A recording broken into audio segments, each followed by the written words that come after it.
anyway, let's take a look at the article. This was just published today do we say in or on our Substack?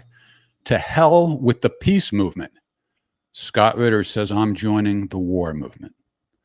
What's the premise of this little message, in which I think we both agree you certainly are not lauding the peace movement at this time?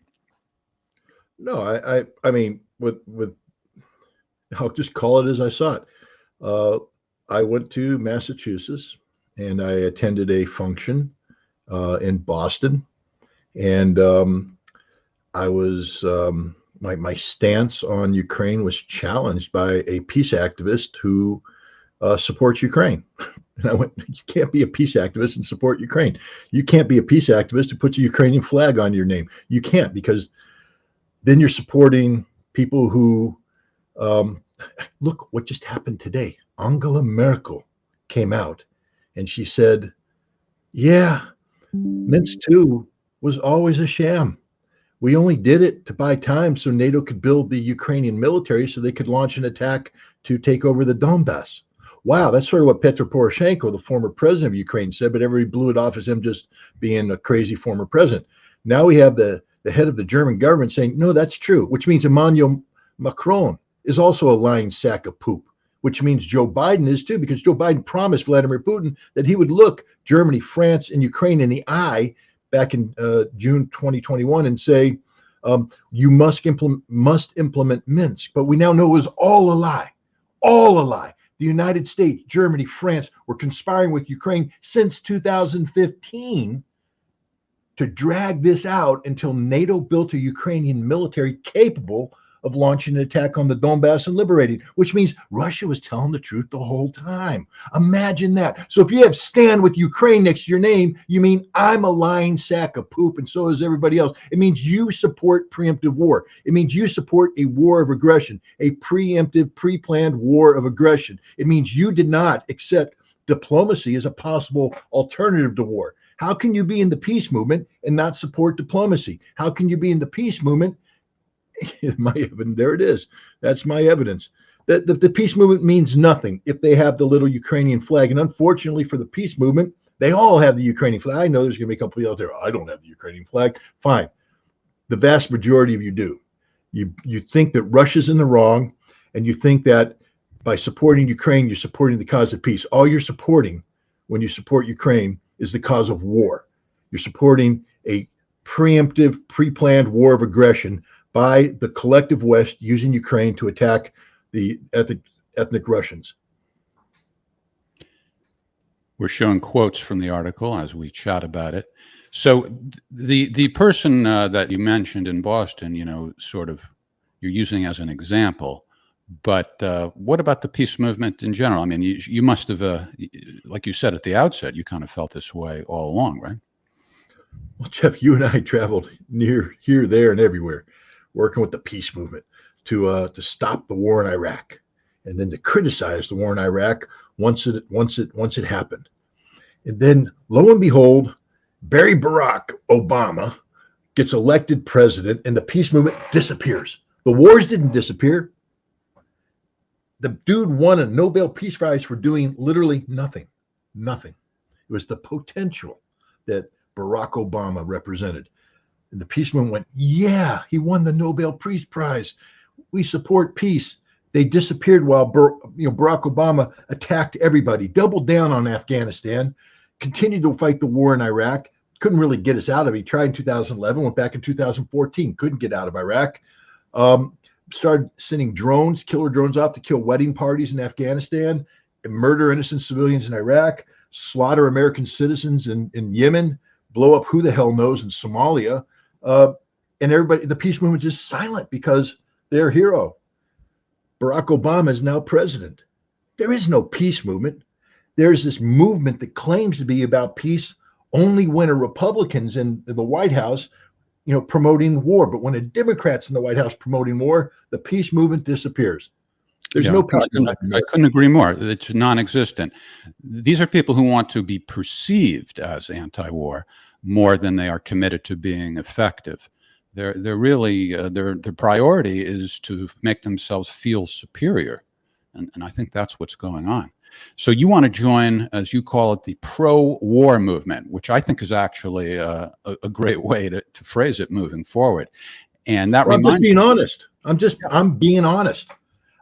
Jeff, again, you know this, and I've said it at every gathering I get. I'm not a pacifist. All right. All these little kumbaya people want to hold hands, sing songs, and feel good about themselves. I support you, what you're doing, but I recognize that is a fantasy land because there are rabid dogs roaming the street. And we need Atticus Finch, and that was the photograph you put up there, to take his rifle and shoot them dead because they are a hazard to international peace and security. The Azov battalion is a rabid dog that needs to be shot. Zelensky's a rabid dog that needs to be shot. Anybody that supports Zelensky is a rabid dog that needs to be shot. But the thing I've always said is I believe that every option short of war must be exhausted before we go to war. And I believe that because I know what war is. Having said you need to shoot a rabid dog, I understand that in reality, what we're talking about war is death and destruction. We're talking about bombs. You can have the best intention in the world. I was given the task during the Gulf War of killing Saddam Hussein. They gave me some really great intelligence. And I went out and I got the photographs of what I thought were the place where Saddam was going to be. Picked 3 targets, and we sent F-111 bombers in, paid tax. They dropped 2,000-pound bombs on those targets. And it turned out later on, Saddam didn't go anywhere near the place where he was supposed to be. Bad intelligence. But we knew that those buildings were occupied by whom? Families. They're all dead. Women, children, men, dead because of bombs that I played a role in dropping. That's just called war, baby. I'm not going to lose too much sleep over it. I feel bad about it, but it's war. I know that when you wage war, people suffer. Innocents die, which is why I believe we should not wage war, that the alternative should be a diplomatic solution, that we should exhaust every venue possible short of war before we even think about going to war. I know we need to fight wars sometime. I recognize that. And if we're going to do it, I also believe we need to fight to win. I don't believe in half-assed approaches. I believe that if you're going to close with and destroy the enemy for firepower maneuver, that you kill all of them with as few of your losses as possible. But I don't want to get there. I want to actually resolve this thing peacefully. I'd like to believe that when our diplomats sit around the table, they're serious about it. We now found out they're not. We've now found out from 2015 to 2022, all of our diplomats lied about wanting peace. And that's what the peace movement's supporting. At least I'm honest enough to say, yeah, I'll do war when we have to. I'm honest enough to say that. The peace movement's lying through their teeth. We don't want war. We don't want, except when the Democrats, and then we'll blame it on the other guy. Except it was your president, Barack Obama, that started the lie in 2015. The Democratic president, Mr. Nobel Peace Prize winner, lied through his teeth saying he wanted Minsk. He didn't ever want Minsk. We now know it was always a sham designed to buy time for Ukraine to build up a NATO-trained army so they could go and kill Russians. It turns out the most peace-loving person in the world out of all the people involved in this is Vladimir Putin. Imagine that. A man who said, I believe in Minsk. A man who took heavy criticism from his own people because he said, I want to give peace a chance. I want this Minsk thing to work. A man who said, before I will go to war, I'm going to put peace treaties on the table to discuss a European security framework. He was ignored by the United States. He was ignored by NATO. Now we know why. They had no intention of having peace. They always wanted this war. And everybody was saying, oh, the Russians are making it up that Ukraine was building an army and going to invade the Donbass. Merkel just said it was. She said, that's what we were doing. That's the whole purpose of what we were doing, is to buy time to build up an army to invade. Russia told the truth the entire time. Russia, the people, the preemptive war of aggression, were the only ones seeking a peaceful solution to this. That's why I'm in the war party, because the war party apparently believes that peace should be the first option, that it's better to have old men and women yakking than young men and women dying. Hot air doesn't kill anybody. Hot steel does. Well, we've been talking about republishing Waging Peace, The Art of War for the Anti-War Movement, which is a book that you applied Sun Tzu's philosophies to the anti-war movement many years ago. And now that you're using that phrase, I think maybe we've come up with a good subtitle. The Art of War for the Pro-War Movement maybe should be the title. We've been saying active. Well, that'd be a little too facetious. I could get away with it in an article, but I think not as an ongoing basis. I think we're good. Well, I mean, I'm making a point through the article. The whole idea of the article is to have people go, what the hell is he talking about? And then read it and understand what I'm saying. But, you know, this is, again, why I'm a little confused, because we're going to change the title from anti-war movement because we both realize the anti-war movement is useless. And we were going to call it the activists, the Art of War for the activist. But anyways. All right. Well, the important thing is you have a new camera. So yeah. No matter how everything else goes tonight, I'm just happy that we continue to improve. And thanks to our angel in Quebec and to everybody who's been supporting us, we are putting your contributions to use, and we will continue to do so and continue to improve. All right, should we get to the questions, Scott, from our beloved audience? We shall. All right, let's do that. I know they're around here somewhere. There they are. Sandra from Boston, from whence you just came. Watching your Boston event, I noticed most people there were immigrants or very senior citizens. Do you think this observation is reflective of the slice of the society that takes interest in foreign policy? And if yes, what can we do to change it? Well, I agree with you in terms of the demographic composition of it. In terms of the senior citizens, I think, look, and I said this in the article, there are people out there who are truly anti-war, and God bless them. And these are people who've been through the thick and thin. And they're older people, which means that they probably cut their teeth on the anti-war movement in the Vietnam conflict, where they actually had a success. Mm-hmm. And they've been trying to recapture that moment ever since. And they are sincere in their anti-war beliefs. And they were there. And I applaud them. But those are anti-war individuals, maybe anti-war groupings, but you can't call them an anti-war movement anymore. There is no movement. The immigrants were primarily from Russia, and they were there because they're very concerned about what's going on in Russia.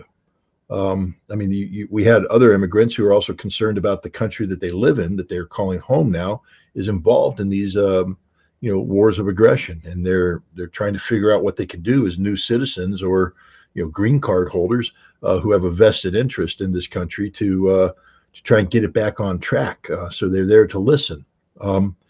Not everybody was there who was in agreement with me, which is great. I love it when they don't agree with me, because then we can have a nice discussion. And we did. There was a gentleman who took exception at some of my the way I described. I think what he was really upset with, as I said, when Ukraine embraced the ideology of Stepan Bandera and Nazism, they lost the right to sovereignty. Well, yeah, you do. When you become a Nazi, you don't have any more legal rights. You just deserve to die. But he took exception to that. He felt that Ukraine should retain all of its rights to sovereignty. Well, no. Sorry. When you're evil, and so be it. But I think I answered the question. What can we do to change it? Well, we got to get young people involved. We got to get the youth involved. And this is something I don't know if I talked about this with you, Jeff, or somebody else.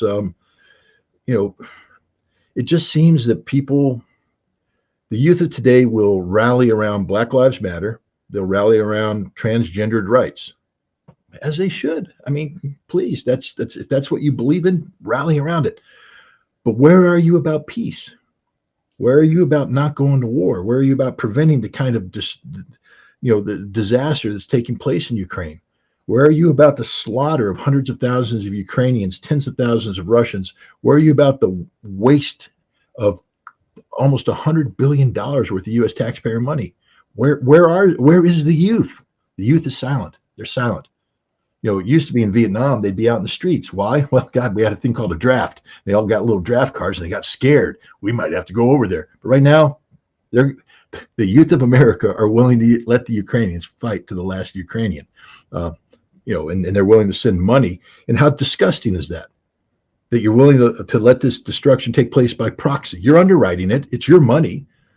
You bought it. You own it. But they won't go to the streets and step up and do it. I'd respect them more if they went to the street and said, we support the war in Ukraine.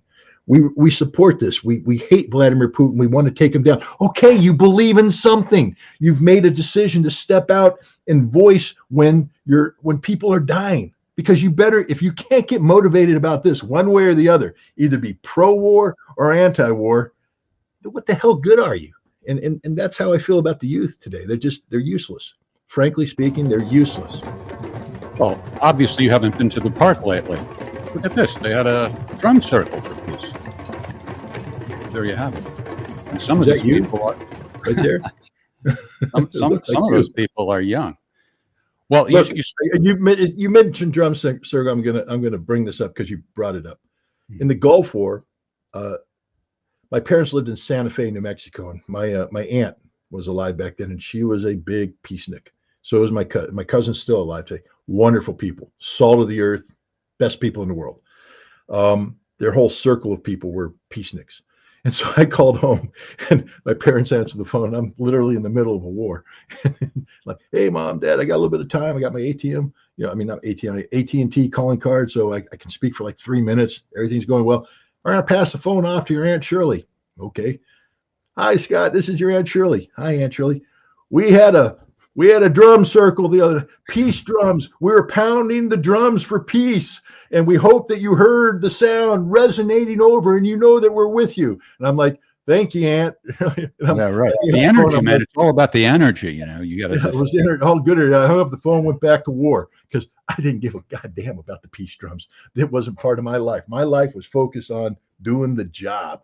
And so pound the drums all you want, but understand that the boys and girls out in the front line don't care. They care about the job that they're tasked with doing. Now, you mentioned somebody in Boston was expressing disagreement with you. And go ahead. That's just a great song. You ruined it. Oh, well, we have more. We can return to it if you want. Sorry, the camera's catching me laughing. I used to be able to disguise it. Go ahead. Somebody in Boston disagreed with me. Don't do that, Jeff. Everybody together. Kumbaya, Lord. Okay. So somebody in Boston, you said, was disagreeing with you, and we've been trying to get people to come on and debate you, but everybody seems to be afraid to do so. However, we do have a special guest coming up Tuesday. I just want to mention she's not somebody who disagrees with you, although there may be individual points or something where you don't see completely eye to eye. But in general, I think she's on the same page as you are. And I'd like people to know that Eva Bartlett, the great freelance journalist, will be our guest on Tuesday's podcast. And we want to be respectful of our guests. So that means, beloved audience, please make some of your questions geared towards Eva as well as Scott. So that's Tuesday. Eva has a great experience in independent journalism. She cut her teeth in Gaza. Then she spent a lot of time in Syria. She, knows an awful lot about what was going on in Syria. And lately she's been in Donetsk. She just came back from Donetsk. And when I say in Donetsk, I don't mean hiding in the rear with the gear. She's right up there in the front line. Her hotel was targeted probably because she was in it. The Ukrainians don't like her. She's on the death list, and they tried to kill her. And she was out in the streets, one of the first people there to look at the dead bodies in the street to confirm that civilians are being targeted by the Ukrainians. Extraordinary woman, extraordinarily brave woman, and I think people would do well if they could tap into that resource. She's got some great experience, firsthand experience, definitely experience that I'm lacking. So she would be a wonderful resource for what ground truth is. Yeah, we're getting a nice response on Twitter. You, of course, wouldn't know since you're banned. I wouldn't know. But we don't know that Elon's going to bring me back yet, Jeff. You have some confidence in him that I don't. He said you're in the category that he said everybody's coming back. I'll buy you a beer. I'll bet you a beer right now that I don't come back. Okay, great. So I think my life is getting better by the minute. I'm going to be happy that you're back. Plus, you're going to buy me a beer. Yeah. I like Sam Adams Winter Lager, Jeff, just so you know. Oh, okay. You got it. In the unlikely event you remain banned. Richie Molina, a.k.a. the Quebec Angel, who is responsible for this camera as well as Scott's computer, and looking good, sounding good. Richie has a question. Does the West have something on Zelensky and he have something on them? Perhaps the FTX scandal and the money laundering he's doing for the military-industrial complex. If the West cuts him off, he'll throw them under the bus. That's Richie's theory. What are your thoughts, Scott? No, Zelensky doesn't have anything on the West, and what does the West have on Zelensky? I don't know. The West didn't get him elected. The oligarchs got him elected. FTX, I still don't know what to make of this thing. It's just so absolutely fundamentally wrong just looking at it.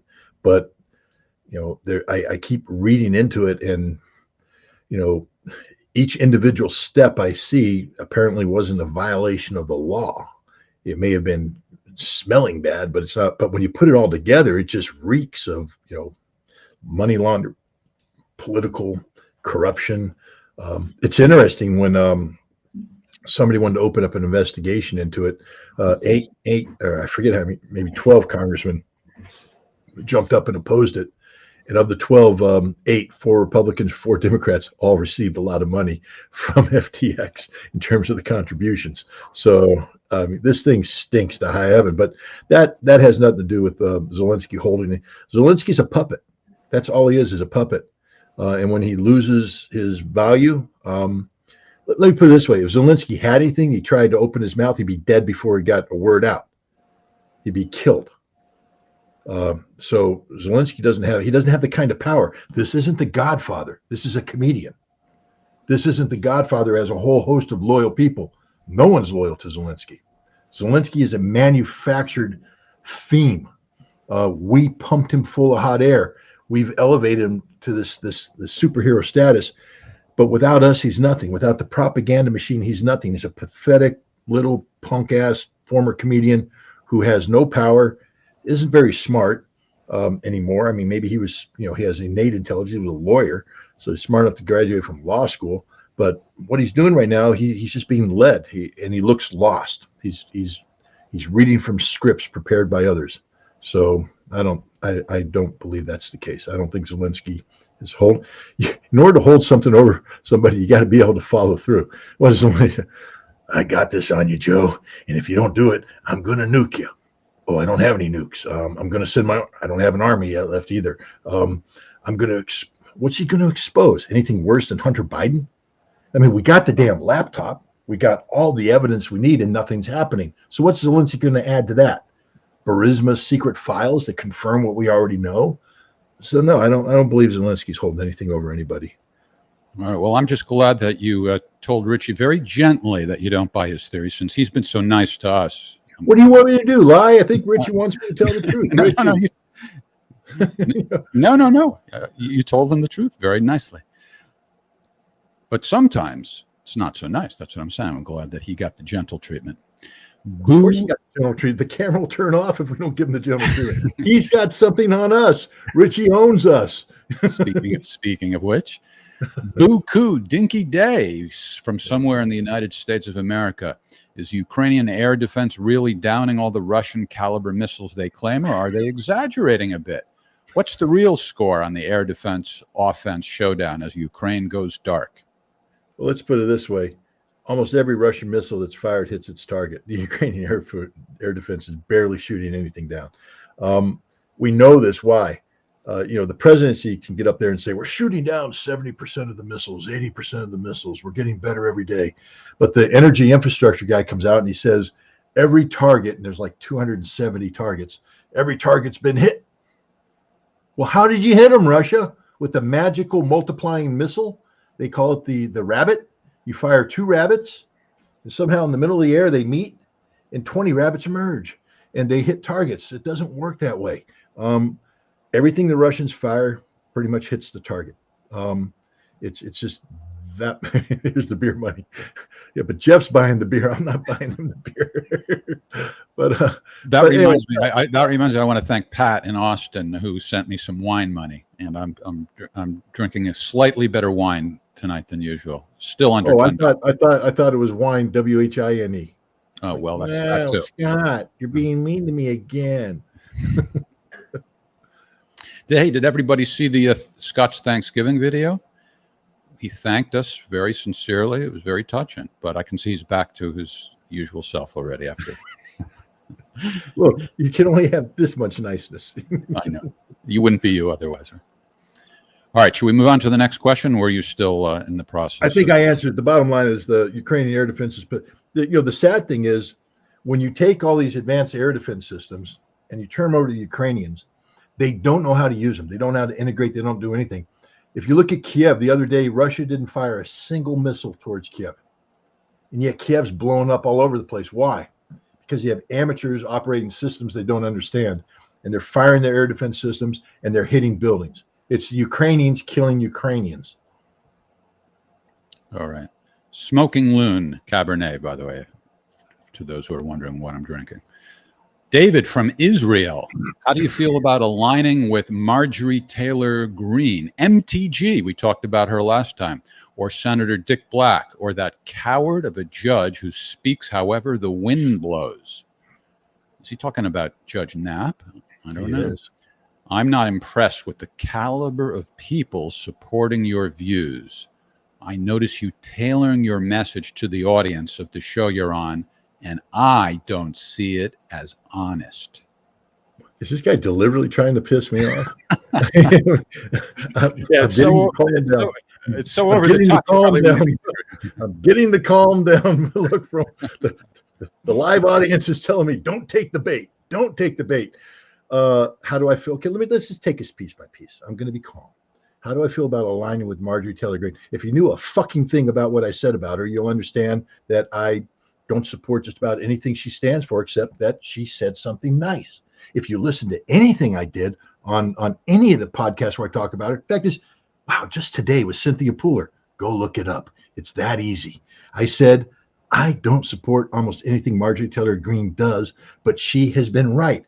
And I said, it's sort of like Ronald Reagan, who was this cold warrior, but all of a sudden, late in the game, he becomes Mr. INF, Mr. Disarm, Mr. Let's end the Cold War, and you have to applaud that. And I said, wouldn't it be nice if this was Marjorie Taylor Greene's moment where she's suddenly doing the right thing, it's the right topic at the right time, and she can get a name for herself by holding the people who have wasted $100 billion of U.S. taxpayer money accountable for failing to account for it. Wouldn't that be nice? How's that tailoring what I'm saying to my audience?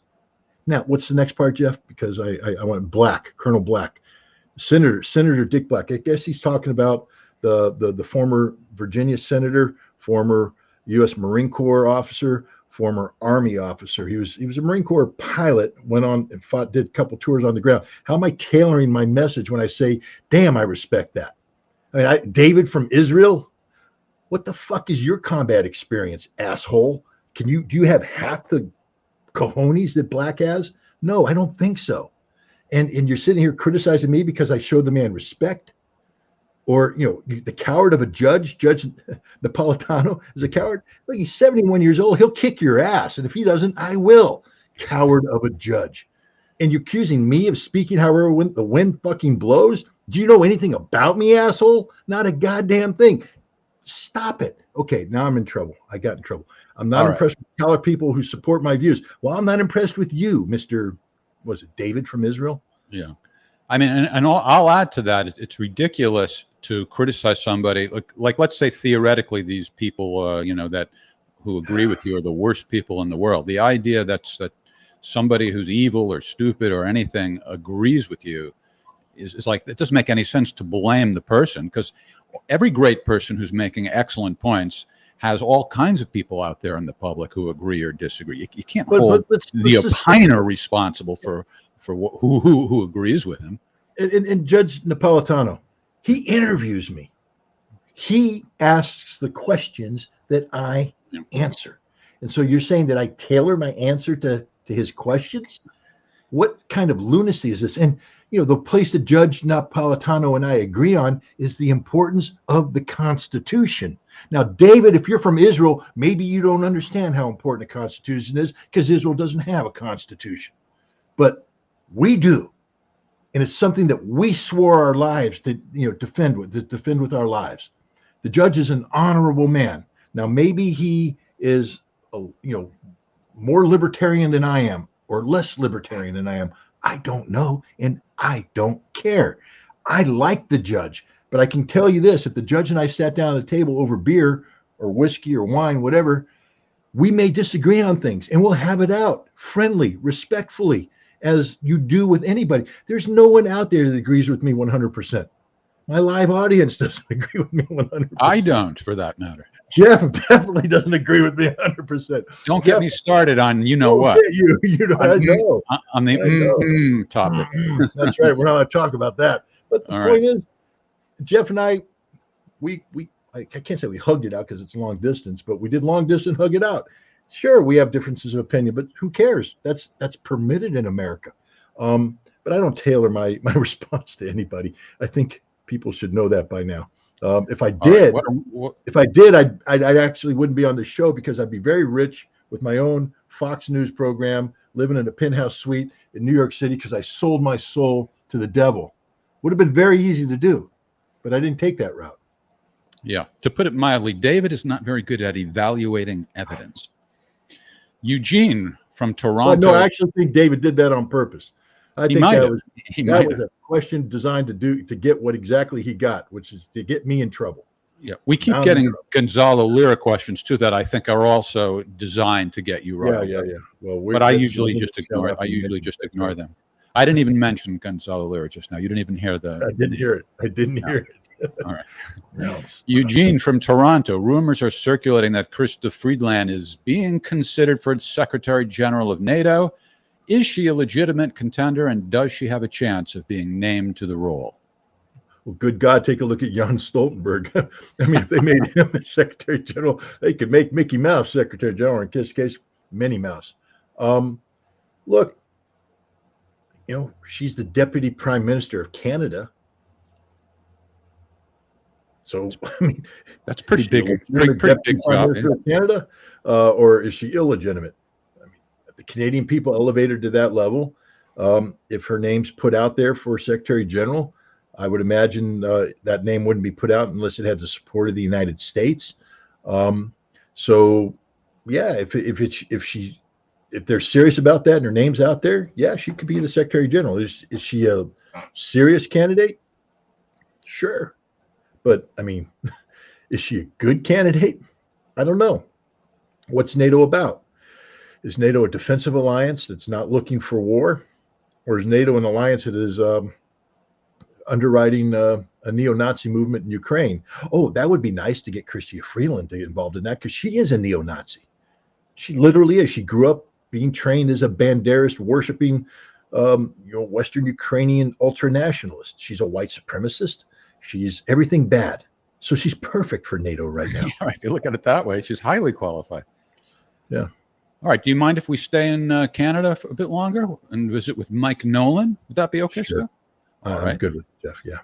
In recent interviews, you described Vladimir Putin as incorruptible. What's your view on the revelations a few years ago that he might be the richest man in the world, or at least in that ballpark? Well, I mean, on the revelations a few years ago, could you be any more vague than that? I'm going to take a wild guess that you're talking about the Panama Papers. And read the Panama Papers, and you'll see that Vladimir Putin ain't directly implicated in anything. It's other people, and people are trying to connect the dots. You find me hard evidence that Vladimir Putin's on the take, and then I'll reappraise my thing. I've spoken with the guy who was the Consular General of the United States government in St. Petersburg at the time when Vladimir Putin was working for Sobchak, the mayor, and he says that he never took a bribe. Cleanest man out there. I've read articles written by people who headed up NGOs who were in the business of bribing city officials so they could get projects underway. And they met with Putin. They said Putin was the smartest man at the table. He was well briefed. He asked great questions, and he never took a bribe, ever. So apart from bribery, what about income from business? Is there any of that?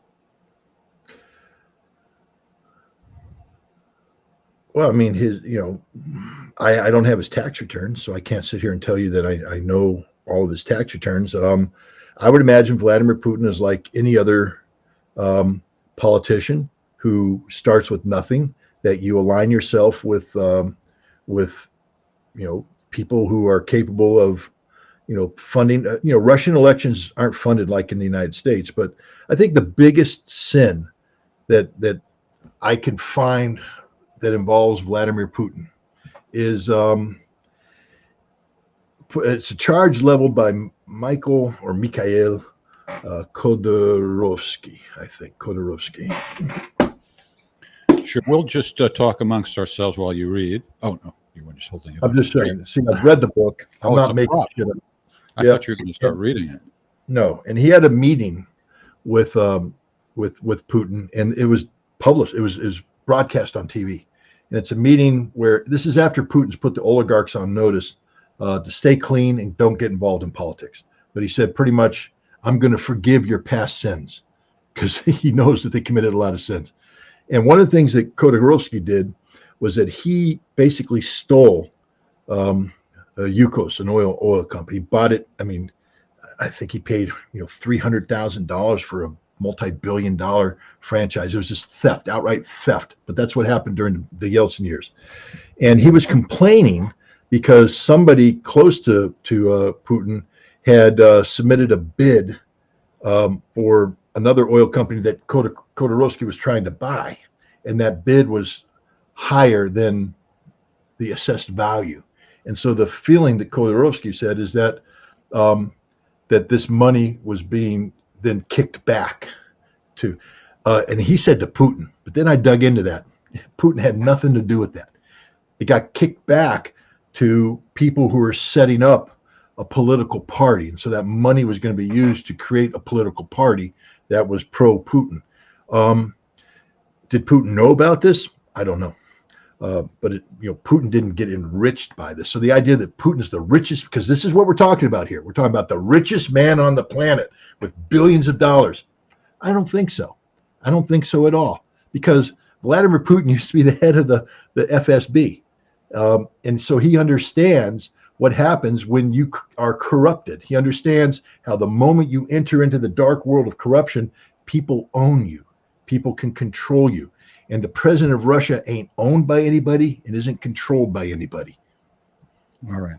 Also, your good friend Elon Musk might dispute that title of the world's richest man. He might have that claim. Was that him, or is it, what's his name, Jeff Bezos or Bill Gates? Who is Bezos? I think Bezos has, I think Gates plummeted. Bezos still is up there.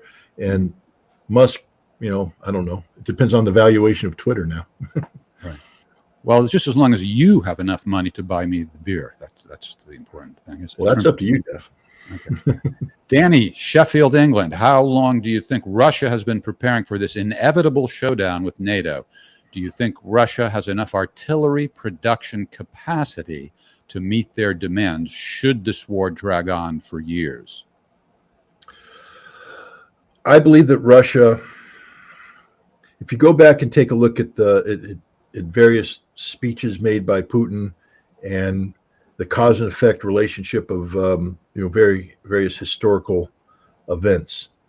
Putin, when he spoke in 2007 before the Munich Security Conference, at that point in time, it's apparent to me that he had made a strategic decision that the West could not be dealt with diplomatically, that the West was lying, and that Russia needed to prepare for some potential eventuality, which tells me that he was telling his military, review your plans. Look, the Russian military that he inherited was in a horrible state, totally collapsed because of the Yeltsin years.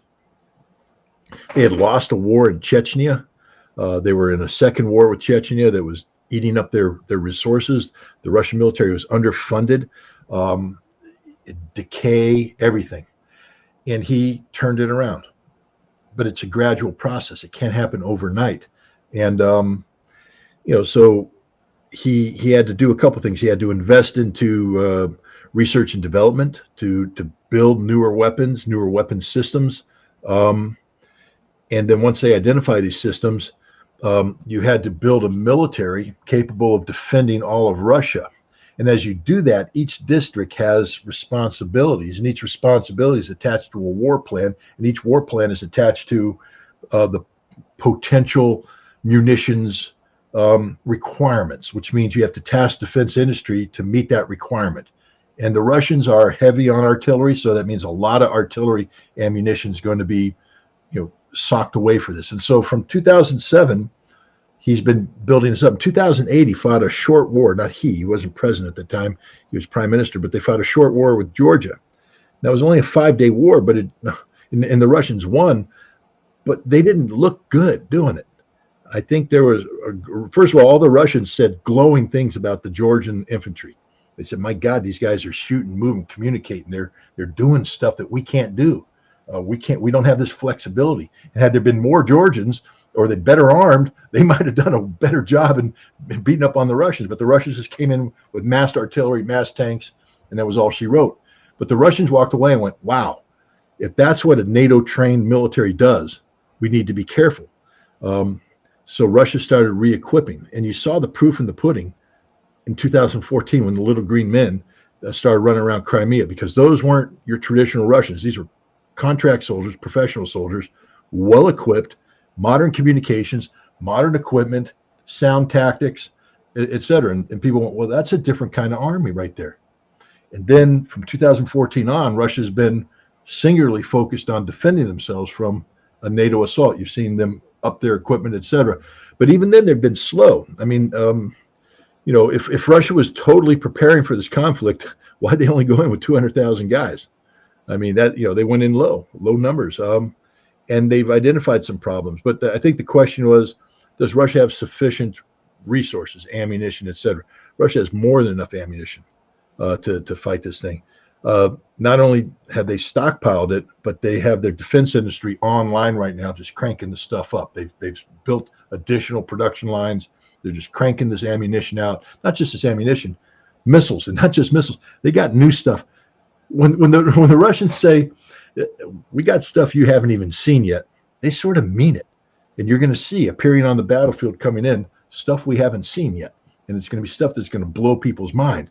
And I think Russia's got this thing handled hands down. Their biggest, the biggest weakness is manpower. The Russians have great equipment, but they don't have the ability to rapidly mobilize like we do in the United States, for instance, with our organized reserves, organized National Guard. And so we're seeing the shortcomings of their mobilization with some of the hiccups they've had in bringing these 300,000 up to par. But they're succeeding, and they're learning. And that's the one thing, the biggest mistake NATO ever made is create this opportunity for Russia to learn. Because Russia, they aren't stupid, and the Russians are learning. And as they learn, they're adapting. And as they're adapting, they're getting better and better and better. And so, yeah, somebody flashed down there, the real question should be, does NATO have the ability to sustain? And the answer is no. There's the problem. The Russian replenishment rate is ramping up. The NATO, their burn rate's high, their replenishment rate's low. They're getting weaker as they go. They don't have ammunition. They don't have the production lines to produce the ammunition. And because they're democracies, they have to have Congress budget money. Then they have to let out contracts. This takes months, if not years. They're a long way away. I think right now, the goal right now is to get the United States to produce 200,000 rounds of 155 ammunition a year. Russia uses 20,000, 30,000, 40,000 rounds a day. So we're going to build in a year what Russia uses. I don't know. I'm a Marine. It's simple math, but I'd say in a week. Russia fires more ammunition in a week than we make in a year. What's that tell you? You are technically correct. The best kind of correct. And from the Middle East, what do the U.S., EU, and NATO have under their belts still to use against Russia politically, economically, militarily, or otherwise? Nothing. They've lost. They've lost. They've got nothing. Economically, the sanctions have backfired. I mean, I think the biggest thing economically they have is that, let's be honest, right now it's estimated that Ukraine has suffered around $350 billion worth of infrastructure damage. And once this war is over, that number is probably going to be closer to $1 trillion of infrastructure damage. Who's going to get saddled with that bill? And the thing is, it's going to be Russia. Russia's going to get saddled with most of that bill. And that's the biggest economic harm that's going to impact Russia here, is the absolute requirement to bring territories.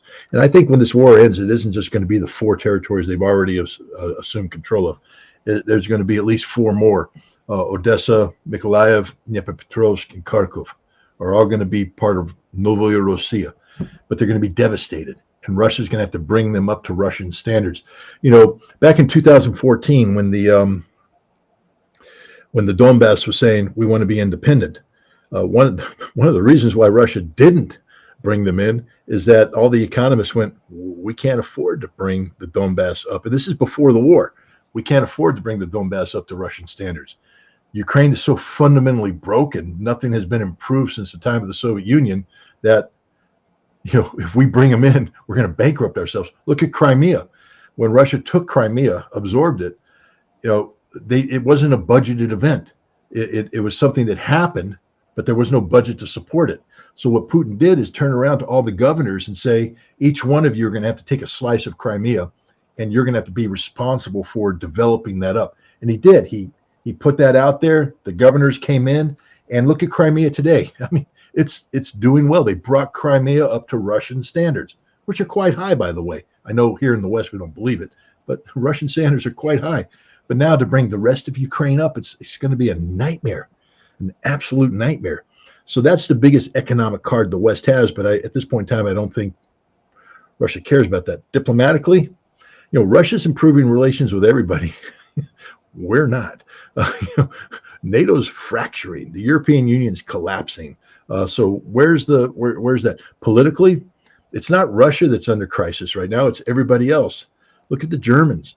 They're not only dealing with their own economic problems at home, they're suddenly coming to the realization that their good friend America ain't a good friend anymore, trying to take all their jobs, overcharging them for gas. The French have come to the same realization.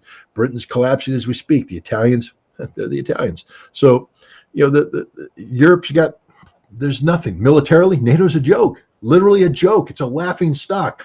I challenge Jan Stoltenberg. Here's the challenge. Jan had never going to do it. Give me your 300,000. I mean, they've already tailored it down. Now they're saying 30,000.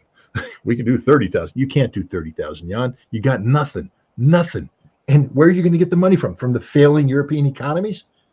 No. So Russia's got all the advantages. Advantage politically, diplomatically, economically, and militarily.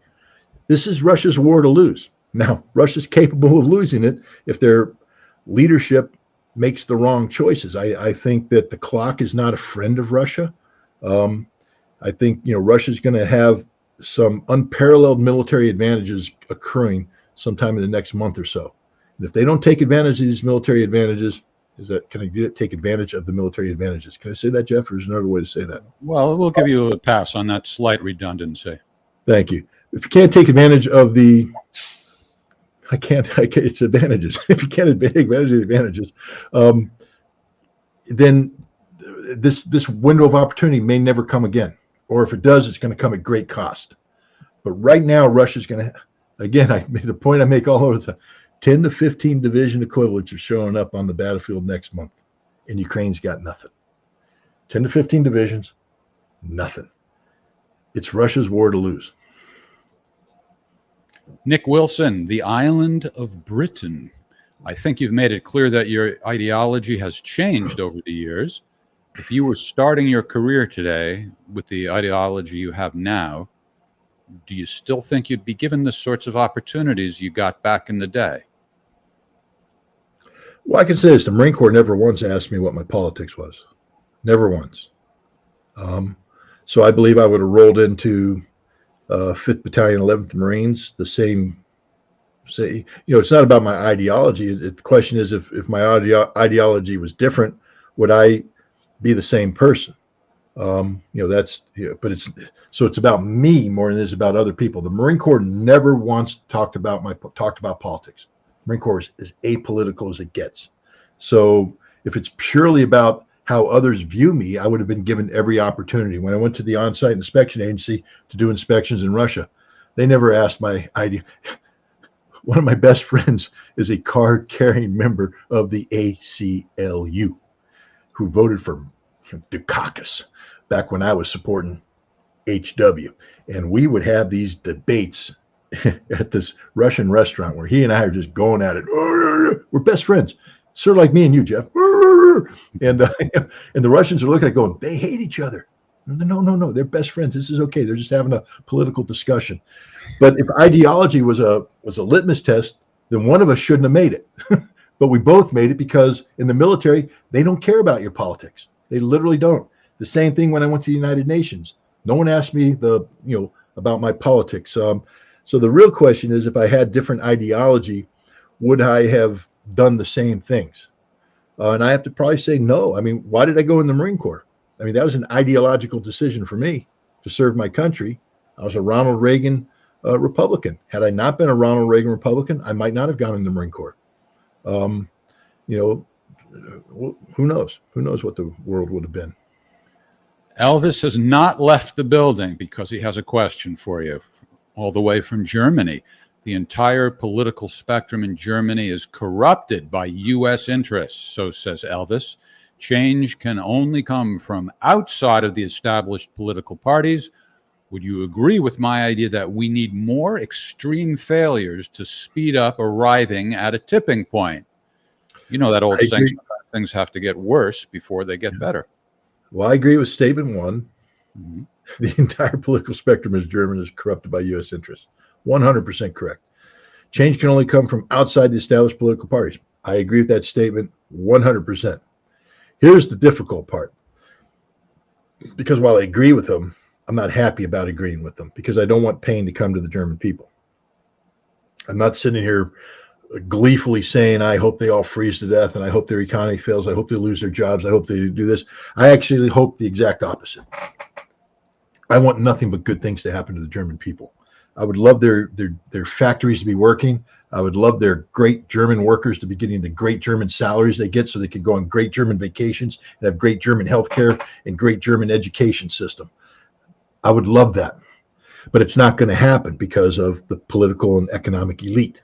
And because that elite aren't looking out for the interests of the German people, but the interests of the United States. How else do you explain Nord Stream 1 and Nord Stream 2? Germany was attacked by the United States, and they're doing nothing about it. How else do you explain Angela Merkel's desire to wage war against Russia and Ukraine? How do you explain this? It's suicidal.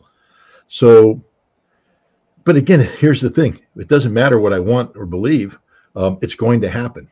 Germany is going to go through a lot of pain. If not this winter, wait till next winter. I mean, it's basic economics 101. The gas storage that everybody was talking about in Germany, we got it up to 98%. Aren't we good?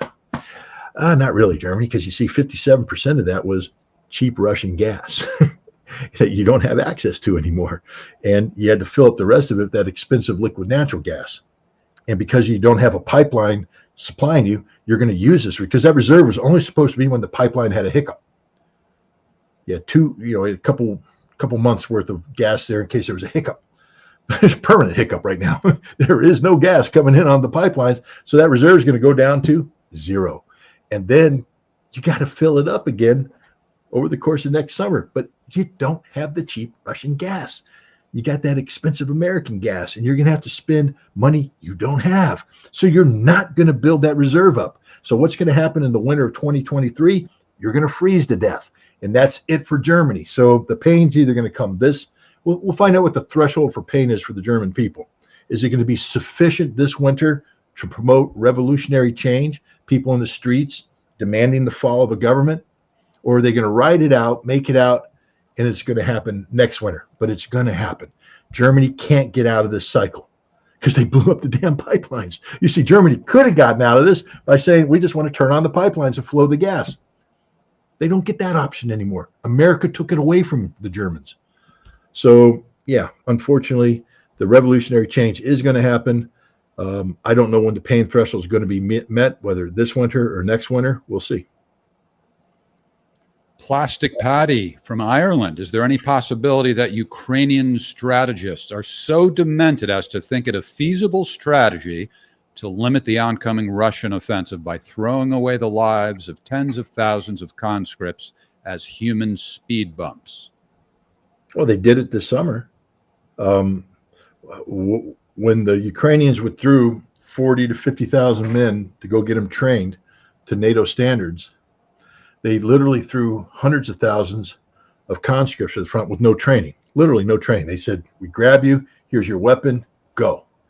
And they died and were wounded. I mean, we're talking hundreds of thousands. I mean, some people say as high as 260,000, maybe 300,000 dead and wounded. So they've already done it. They've already done it. They have more conscripts coming. So are they that demented? Well, the answer is yes, they are that demented. Do they have enough conscripts to do that? That's the different question, because the Ukrainian people are starting to wake up. Ukrainian mothers and wives and sisters are getting tired of sending their men off to disappear. You know, there's a list of that's been put together by the mothers and relatives of the missing, and I think it's 320,000 Ukrainian men are unaccounted for. And what we do know is that Ukrainian officers, especially the nationalist leaders, are so corrupt that they will have guys die and they won't report the death.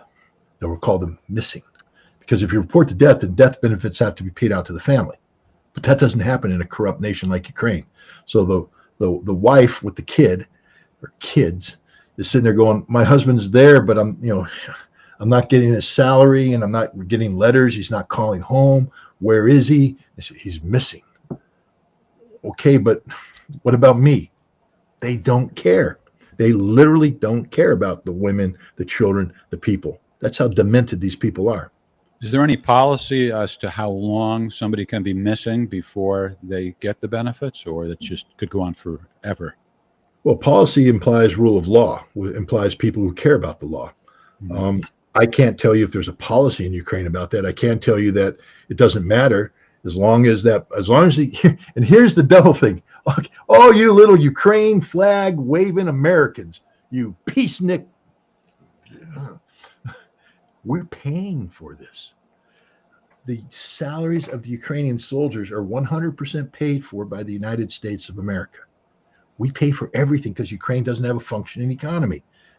They got nothing. We have to pay it all. This is why Zelensky's always on the phone, begging for more money, begging for more money. He has a paycheck to meet, a salary to meet, and we keep sending the money away.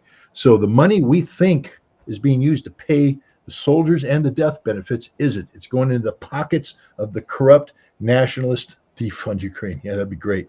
But Jeff, we're tailoring our position to Marjorie Taylor Greene. Be careful. We might be accused of shifting in the wind.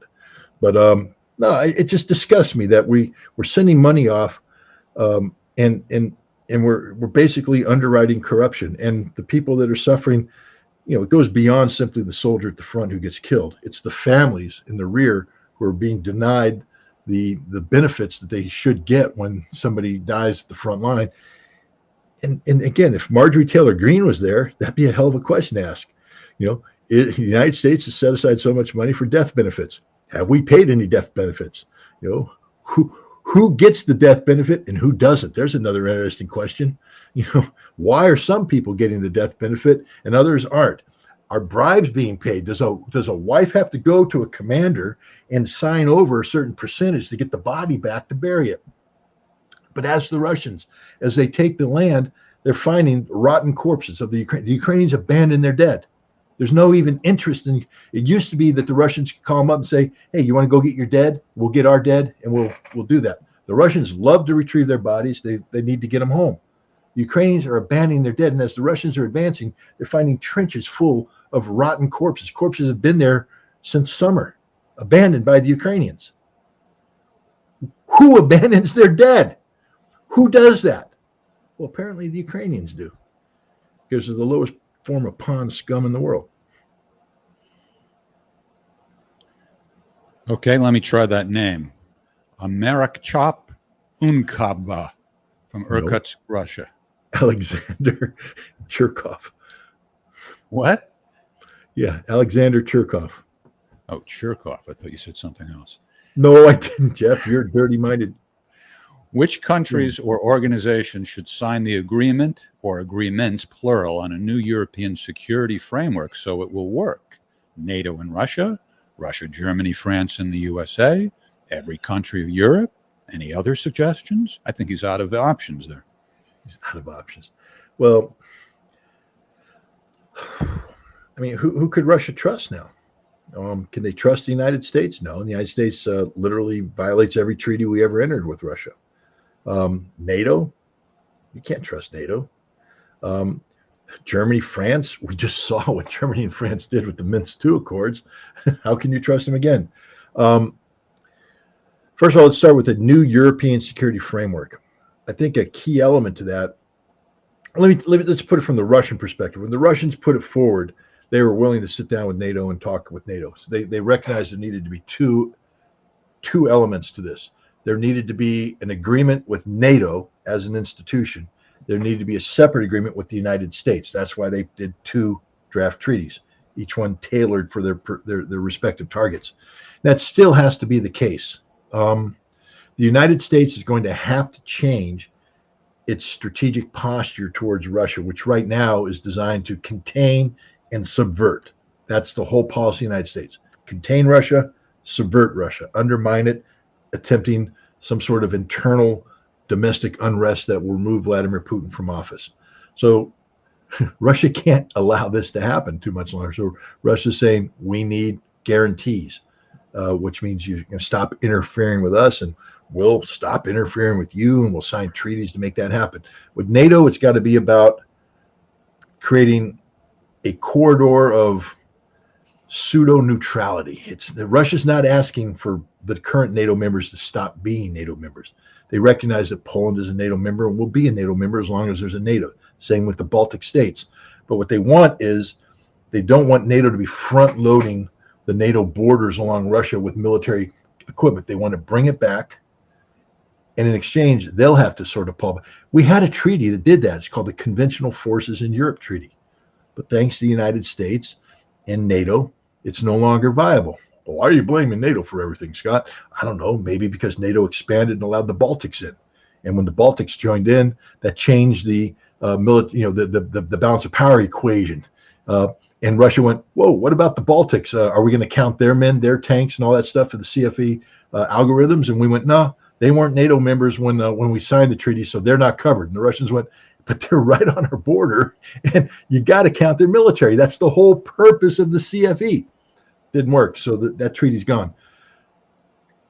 So it's going to have to be done with Europe.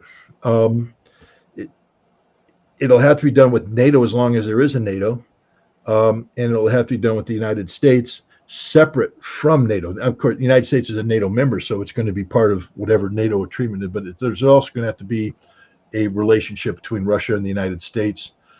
And again, I'm not making this up. This is what the Russians said going in. They said, here's a treaty for NATO, here's a treaty for the United States. So I'd imagine that's the diplomatic route that they'll be taking going forward. Okay, Tori, let's find some good live questions from the folks. And while you're curating those, I want to remind folks to check out Scott's latest article, The Hell with the Peace Movement, at scottritterextra.com. And also want to remind folks that we have a special guest coming up on Tuesday. That would be Eva Bartlett, the great freelance journalist. And you can submit your questions in advance as usual. And let's make some of them for Eva as well as for Scott. Joe Hickey. Hey, Scott, Jeff, and Tori. Somebody spelled your name correctly, Tori. Got a question for you. Will Great Scott join Judge Napolitano and debate the Ukraine mercenary Matt Van Dyke? A challenge has been issued. No quarter asked nor given? Well, I mean, Judge Napolitano is in charge of his own show. He's got producers. He has.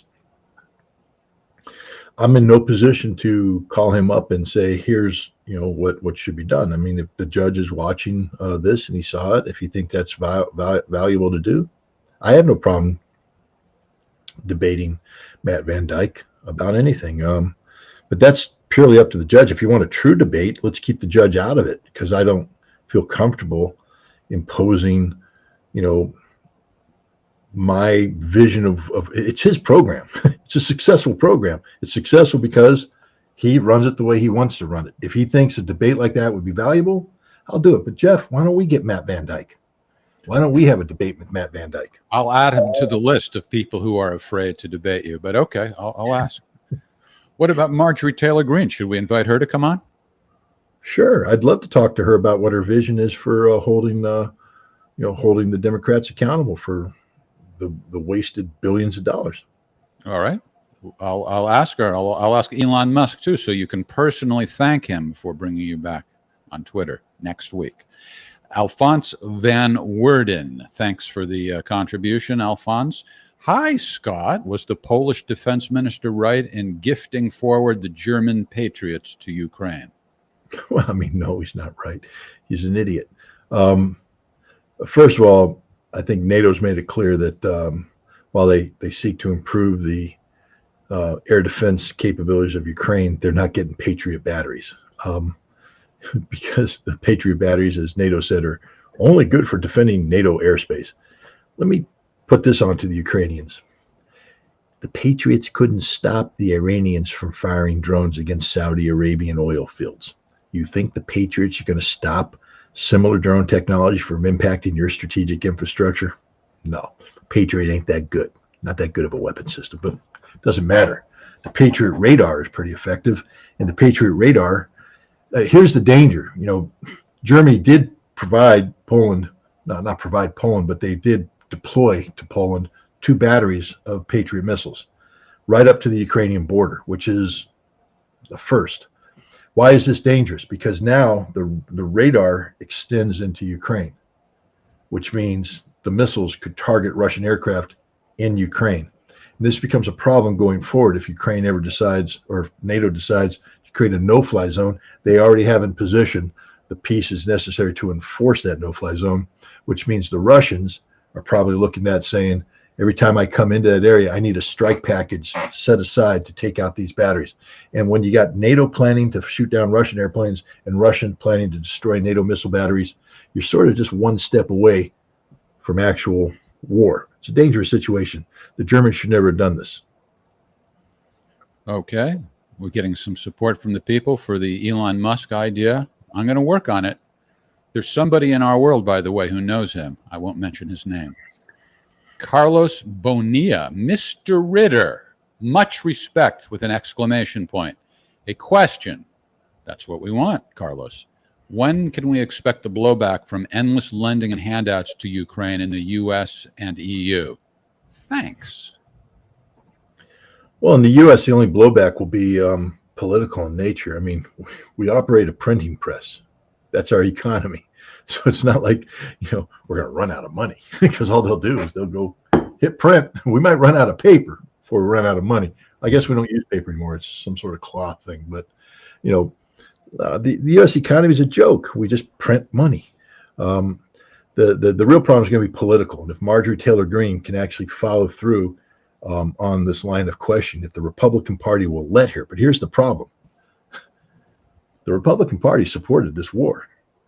They overwhelmingly voted for these budgets. So as much as Marjorie Taylor Greene thinks she's going to be hurting the Democrats by asking these questions, there's going to be a lot of Republicans twitching as well, because they voted for the war. So the question is the Republican Party going to let her do this? That's the big challenge right now. And right now, I think the jury's out on that. But that's the greatest potential. For the European Union, I think they're paying the price right now. I mean, they're bankrupt. The Eurozone was supposedly not like the Americans. They actually based the amount of euros based upon the economic reality of the constituent members. But now that their economies are collapsing, what the European banks should be doing is bringing back some euros, but they're not. They're printing more because they're supporting Ukraine. So their economy is going to go out of sync. And you see people already complaining. The Italians are complaining. And I think you're going to see more and more complaints. You're going to see a big fracture between the Germans and the French, because they have totally opposing views on how the banks should be operating in times like this. The Germans want tighter fiscal control. The French are free spending. And you can't do both if you're both in the Eurozone. So I think Europe's going to see a bigger impact on this than the United States. The United States is primarily political. I noticed a comment from Deborah Armstrong, who's rooting for these debates to take place. and I certainly hope so too. That reminds me, she wrote an article about how Pink Floyd's music deeply affected her, which was inspired by your article that put forth the same premise. So check that out at scottritterextra.com. I like how there are different layers to the way you express yourself. You know, that's a little bit of a departure from the way you usually write. It wasn't just simply geopolitical or military analysis, but a more personal essay about how this music affected you. And you passed the baton to Deborah, and she did the same thing. Did you see that, by the way? I did. I liked her article a lot. Yeah. And a couple of other writers have joined us too. So it's not just Scott's writing that you can see. It's Scott Ritter Extra. Charles K., who I like to call Special K. Question: what books do you recommend we read on Russian politics that doesn't include the U.S. State Department bias? Other people are asking you for reading recommendations. Have you noticed that? Well, when you say on Russian politics, I mean, what are we talking about? I think to understand what's going on in Russia today, you need to go back to the 1990s. You have to get to the foundation of it. And there are a lot of books written by people who were affiliated with Boris Yeltsin's presidency, including Yeltsin himself. So I would start there. I would go off and get Boris Yeltsin's books. I would get there was a biography written by Boris Yeltsin's son-in-law that's apparently insightful. And you got to remember, you got to have a bias filter when you read these books. But the question was, you don't want the State Department spin, so you're going to be getting somebody else's spin out there. Be careful when you read books like this one, because this guy is a controlled resource of British intelligence. So this isn't State Department spin. This is British intelligence spin. So you have to be careful when you get into the oligarchs and things like that. But people who actually held a position in government, it's useful to read about them. I think before you can get into Vladimir Putin's reign as president, you have to understand the kind of Russia that Putin inherited. And again, if you don't want the U.S. government spin, don't read Michael McFaul's book. I mean, that'll give you pure spin. Actually, do read it. But before you read Michael, here's the fun part of reading McFaul. Before you read McFaul, go read all the other books I just told you about, all the Russian books from the Russian perspective. And once you understand what really happened in the 1990s, then go read McFaul's. And it's like comedy. It's like reading comedy, because the man is a fool. And then, going forward, it's tough because there haven't been too many insiders from the Putin era that are writing books about politics. But what I would Barry Obama's memoir? Oh, I wouldn't read Barry. Again, I'd read it after. There's a lot of journalism out there. And Russian journalism has gone through phases. I mean, when I was a weapons inspector, and I cover this in my book, we actually saw glasnost become real. You saw, for instance, the local Communist Party newspaper, Leninsky Put, go from being simply reciting what the Communist Party tells them to do to investigating the Communist Party, where they're asking questions and they're not getting the right answers, so they're asking them again and again.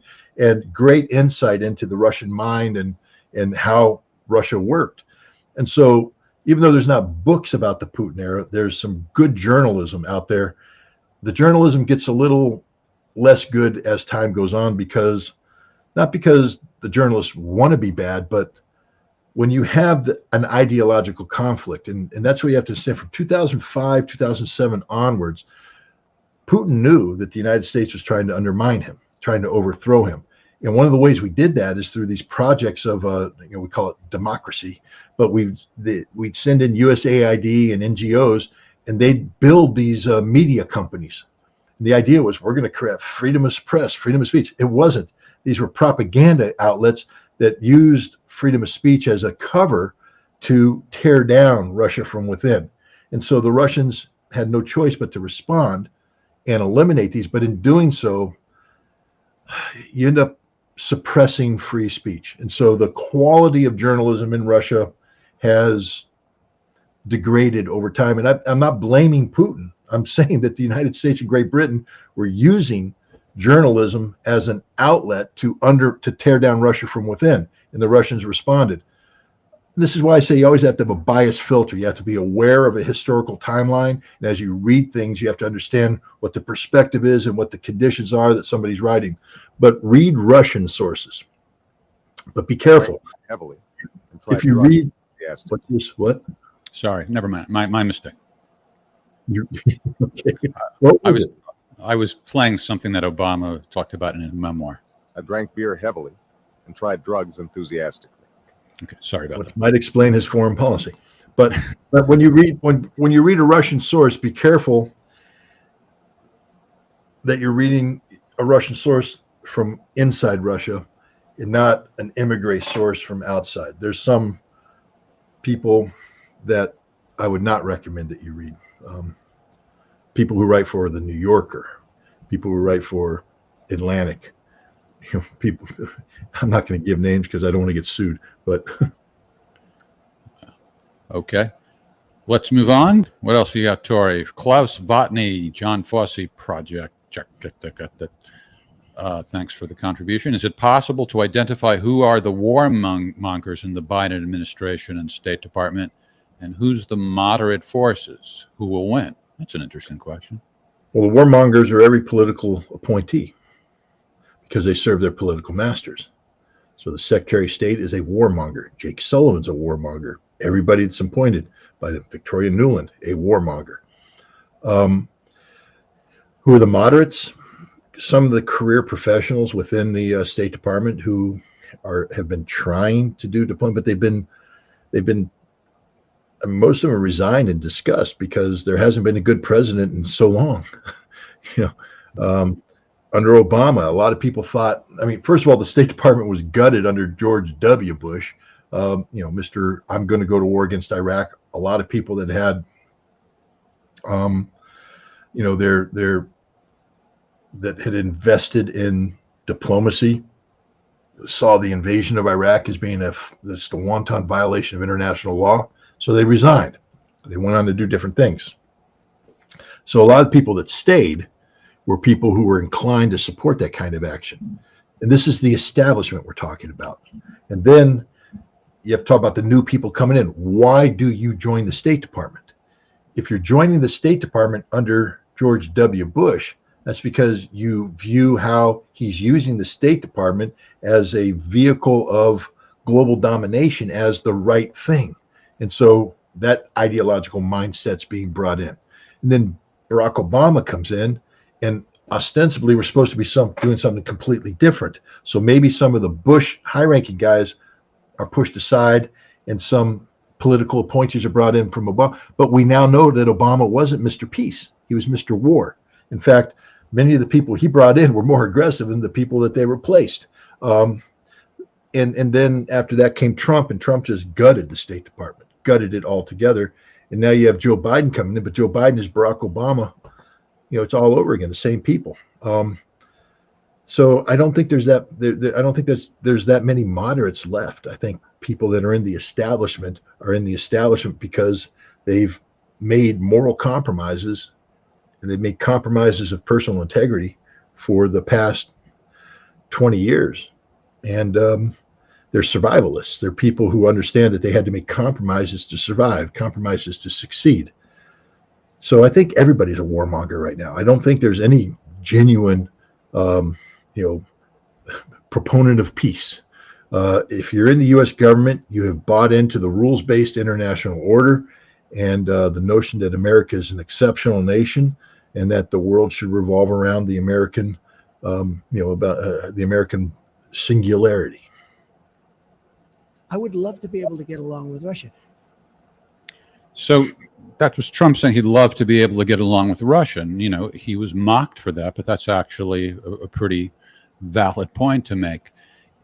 Looking ahead to the next election, other than Trump, are there somebody who you would characterize as a real viable potential candidate who might actually embrace that kind of a foreign policy and not be, privy to this, Russophobia? No.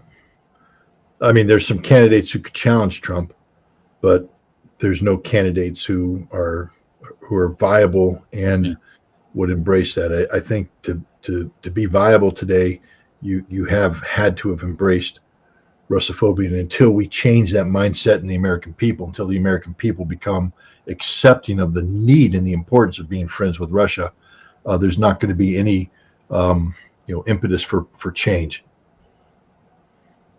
That's sad. All right, Tori, what else we got, sweetie?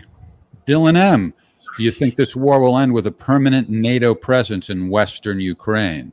What does that mean for the prospect for a security agreement between Russia and NATO? Good question. And the reason why I think it's a good question is because you made that linkage. There can be no security agreement between Russia and NATO if there's a NATO presence in Western Ukraine, because that defeats the whole premise of Russia going into Ukraine to begin with. If the Russians invaded Ukraine only to have Western Ukraine turned into this neo-Nazi NATO, forward operating base that will forever be harassing Russia, then Russia's worse off than they were when the war started. For this war to make sense from the Russian perspective, they literally have to annihilate Ukraine as it currently exists. They have to destroy Ukraine. They'll have to rebuild it. But there can't be this Western Ukrainian rump state that's pro-NATO, because that means perpetual war.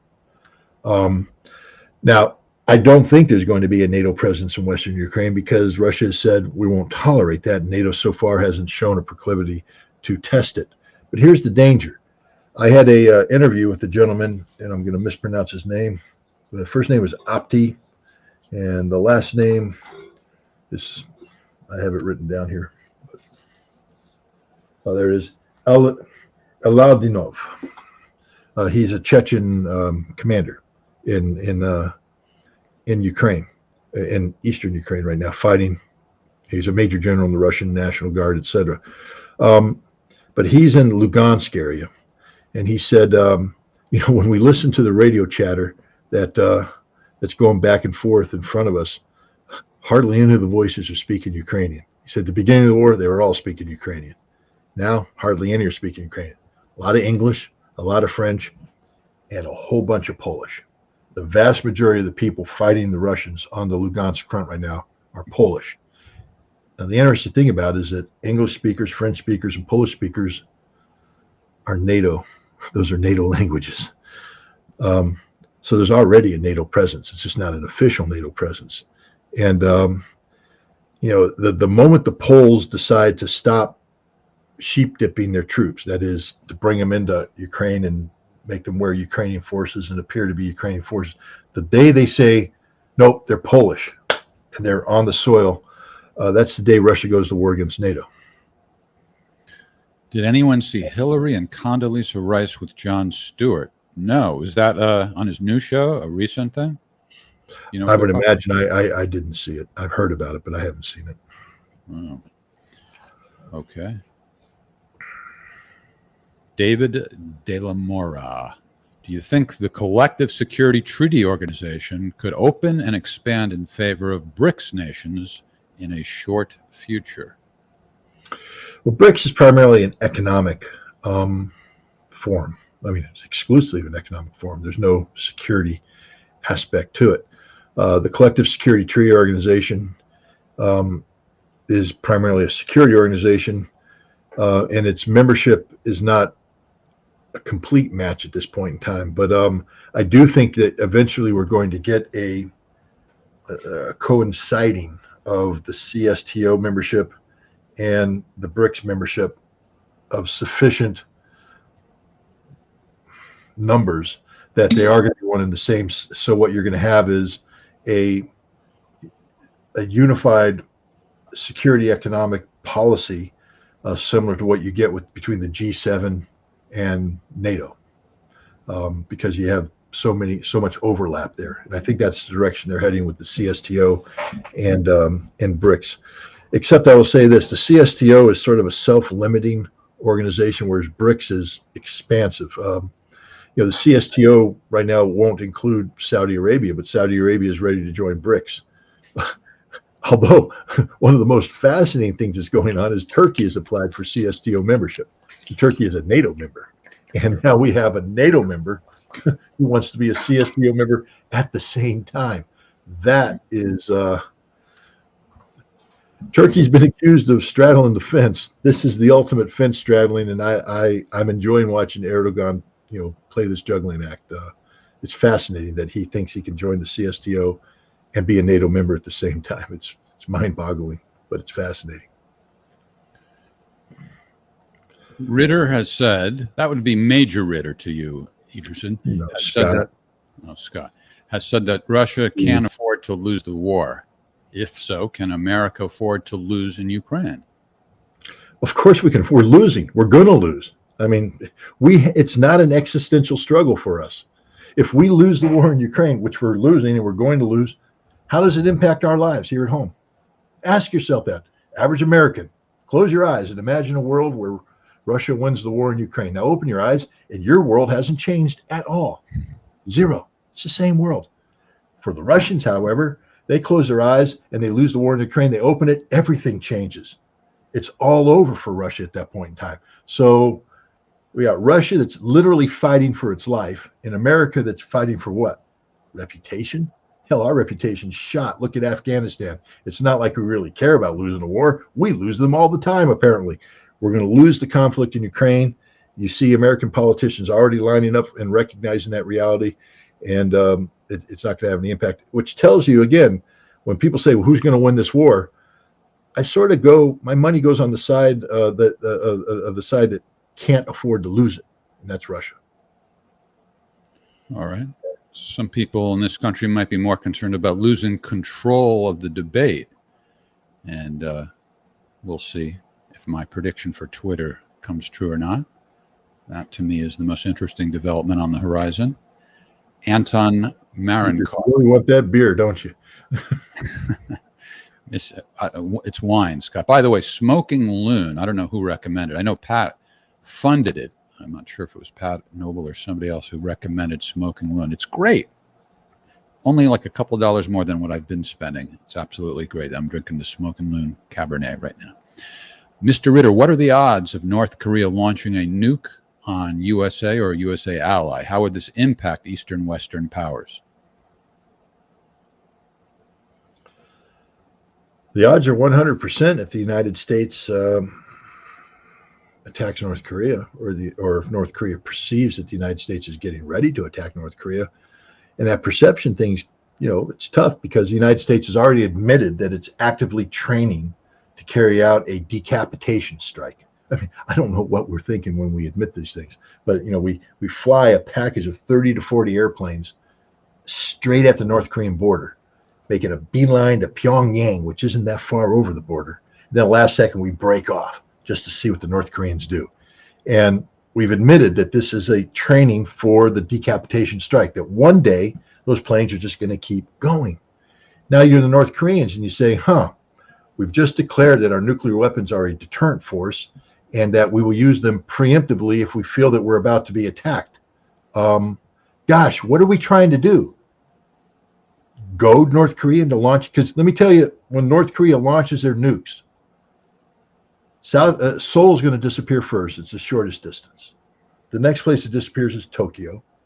And then pick 4 American cities, because there's going to be 4 ICBMs launched that we now know have the range. Now let's make it 3, because heck, maybe one of those North Korean missiles is going to malfunction and spin off, and that's okay. Then we live.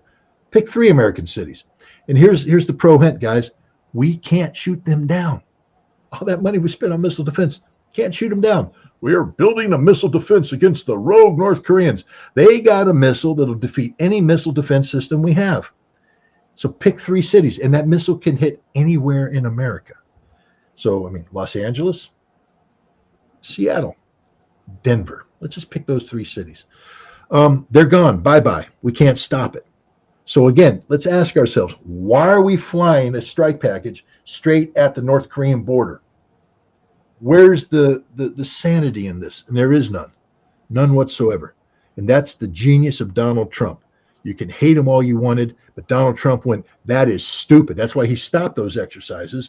And that's why he was trying to, in a good faith effort, to come up with a plan for denuclearization of North Korea. You know who didn't care about that plan? Joe Biden, which is why we got the situation we have today. Trump.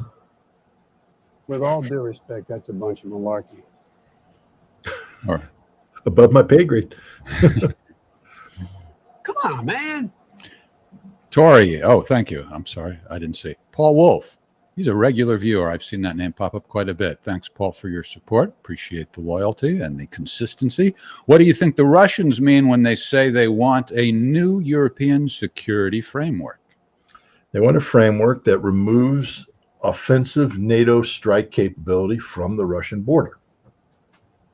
They want a framework that recognizes that Russia has legitimate national security interests in the regions that border it, that there is a Russian sphere of influence. It's sort of what Europe and NATO claim they have a right to as well. So the idea is, how do you get competing spheres of influence to deconflict?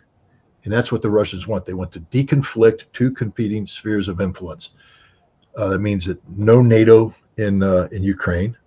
They prefer there be no NATO in Finland, but that's up to the Turks. But that's what they want. They want the missile defense sites that were built in Poland and Romania to go away, because they're not missile defense sites. They're actually platforms for offensive missile launches. They don't want 300,000 NATO troops on the Polish border. This is what they're looking for. All right. That's the answer for Mr. Wolf's question. And on to the next question. Para SF. Hi, Scott. Howdy. If BRICS forms a security alliance like NATO, does the U.S. tolerate it, and what will it make it to stop forming with? And if formed, how will it destroy it? Huh? Well, BRICS is an economic forum. It's not a security alliance. There's nothing the U.S. can do to stop it from forming, because it's forming as a result of irresponsible U.S. economic policy globally. It's basically a group of nations that say, we're tired of the United States dictating economic outcomes. We're tired of the United States using economic sanctions to impose its will. We're tired of the control of the petrodollar. We're basically going to set up our own counter economic group, and there's nothing the United States can do to stop it. Let's just look at simple marine math. The G20. G20 is the 20 greatest economic powers in the world. Grew out of the G7, which is the 7 greatest, most influential economic powers in the world. But the G7 is nothing more than NATO turned into an economic union who's controlled by the United States.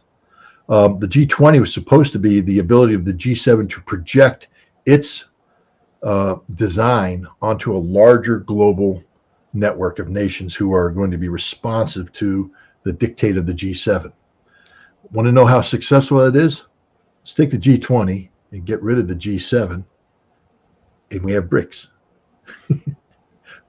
This is why the last G20 meeting was such an embarrassment for the West, because they thought they were going to dictate to the world, stand up to Russia, oppose Russia, sanction Russia. And everybody went, no, we're not going to do that, because they're no longer the G20. They're BRICS. BRICS is taking over. And BRICS has already said that the G7 is irrelevant.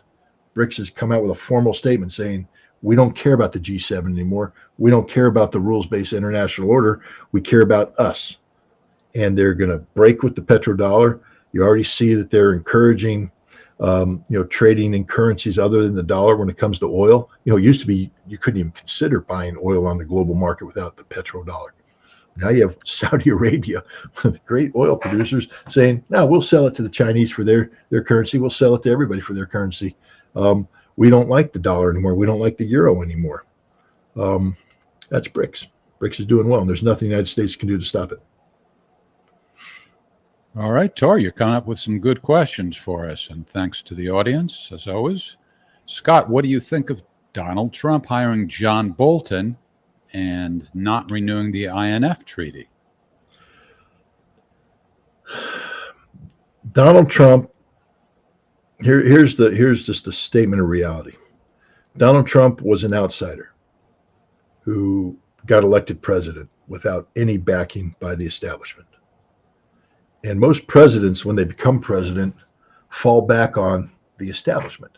mean, look at Joe Biden.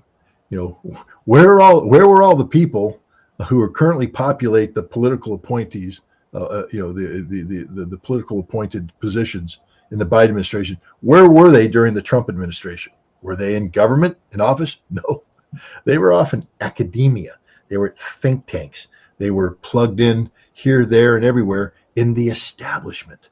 And they operate within a circle of neoliberalism that promotes the ideas and the values that the Biden administration is going to seek to implement. So when Biden becomes president, he can turn down the establishment and immediately bring up hundreds of people to fill these ranks.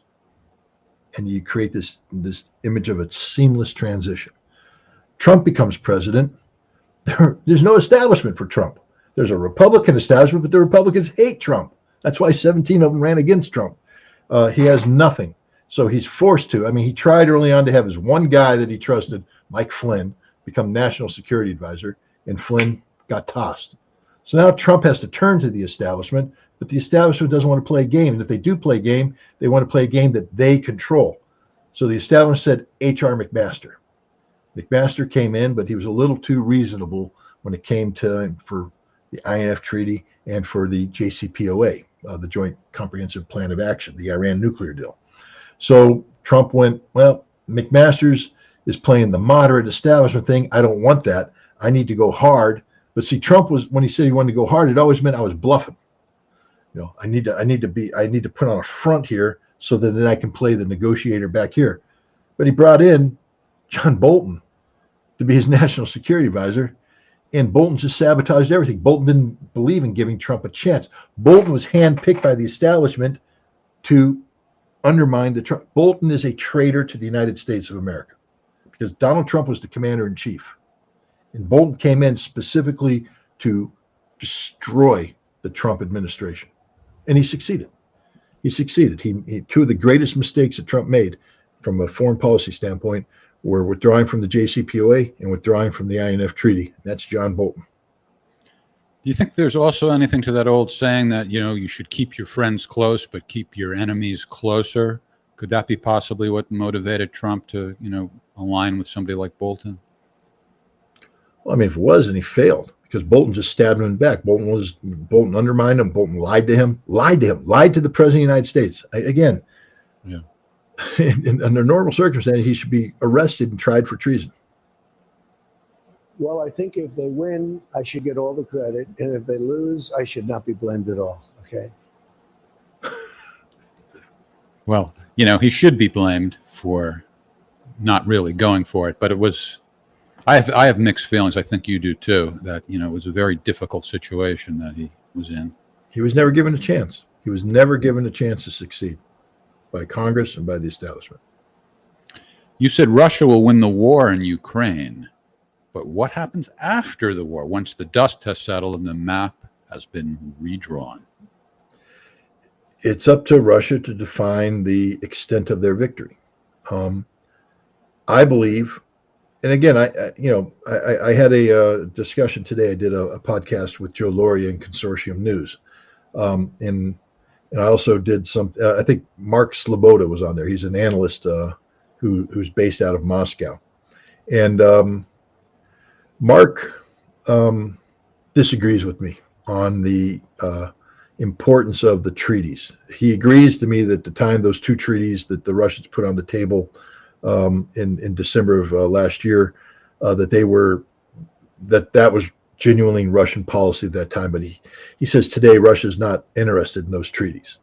But then my question is, then what's driving Russia? We know. I mean, I'm able to read those treaties and able to construct a rational framework that then I can try and say this is Russia moving to achieve that objective.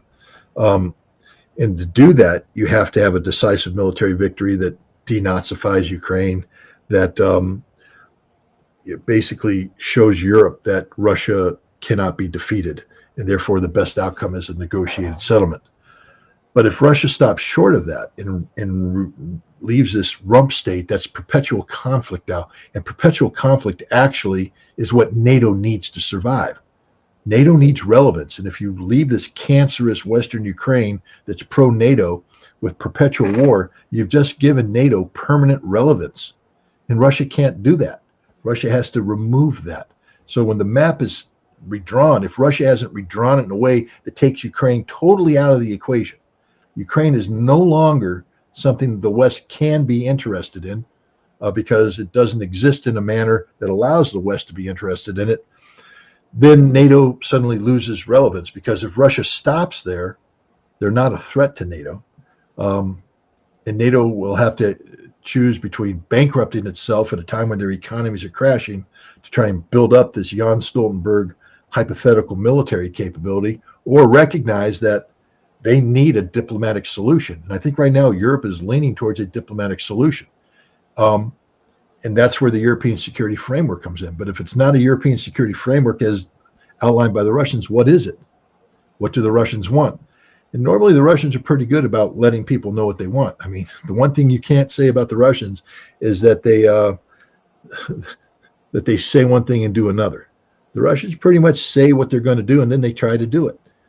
Unlike, say, Angela Merkel and in the Minsk agreement, unlike Emmanuel Macron unlike Joe Biden. I mean, the West is the ones that say they want to do something, but the goal is the exact opposite. The Russians are straight up, this is what we want to accomplish, and this is how we're going to do it. And the Russians haven't formally walked away from those treaties yet, so we'll see.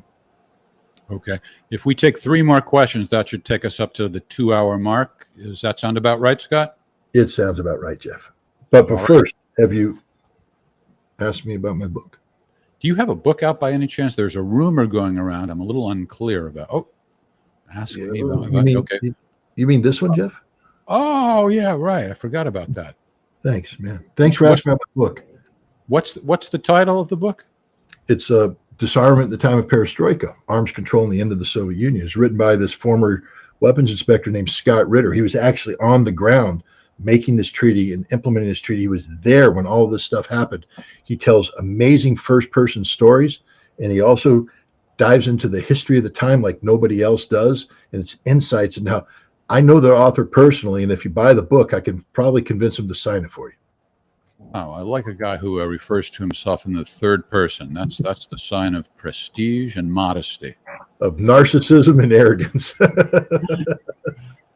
There you go. All right, 3 more questions. By the way, you can order that through our website. We'll get a little piece of the action if you do that. Go to scottritterextra.com and then click on the link for books and events. Speaking of events, Scott will be speaking in Ann Arbor, Michigan on December 1st, 2nd, and 3rd for the Useless Peace Movement. They're going to love you right after today's article. You have to say, except them. You didn't mean them.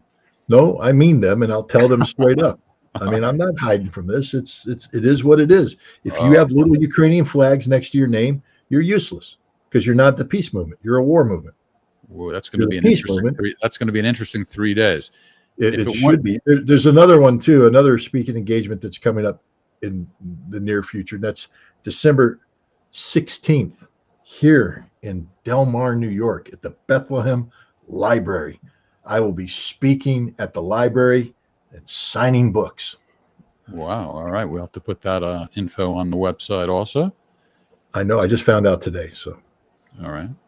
So 3 more questions. And the next question is comment.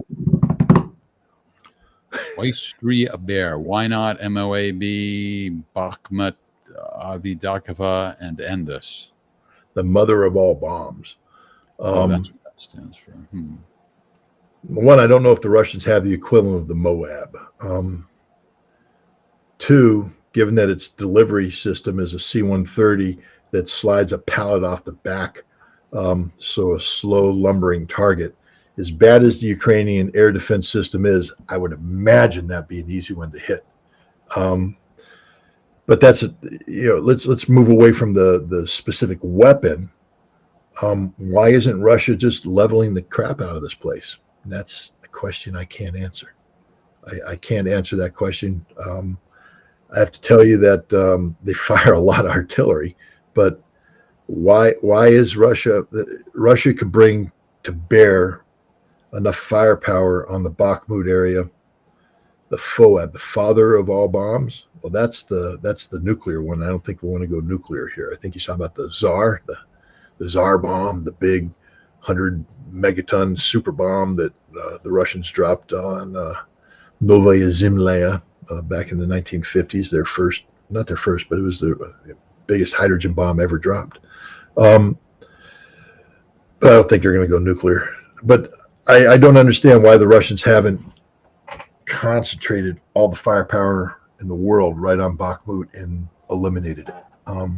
Except that maybe the theory is if you drop more bombs, you create more rubble. And again, because the Germans sort of applied that to Stalingrad, and it didn't go well for them. They bombed the living dog poop out of Stalingrad, and the Russians just simply dug in, and it became harder to dig them out. I don't know. That's a good question to ask a frontline commander. I was going to ask that question of Opti, but because he was on the front line, my internet connection went out at 30 minutes, so I didn't get to ask that question. I think the Russian government understood I was going to ask that question, so they cut me off because they didn't want me to ask that question. Yeah. Well, speaking of the front line, we have independent freelance journalist Eva Bartlett joining us on Tuesday, and she has gotten very close to the action, so we very much look forward to that. That's Tuesday, the 29th, next week. 2 more questions. What do you got, Tori? BB Transport, what's John Bolton's beef against Iran? John Bolton is Israel. Israel is John Bolton. Israel has a beef against Iran. John Bolton has a beef against Iran. John Bolton can't articulate what his beef against Iran is because John Bolton doesn't know anything about Iran. John Bolton simply does what he's told to do.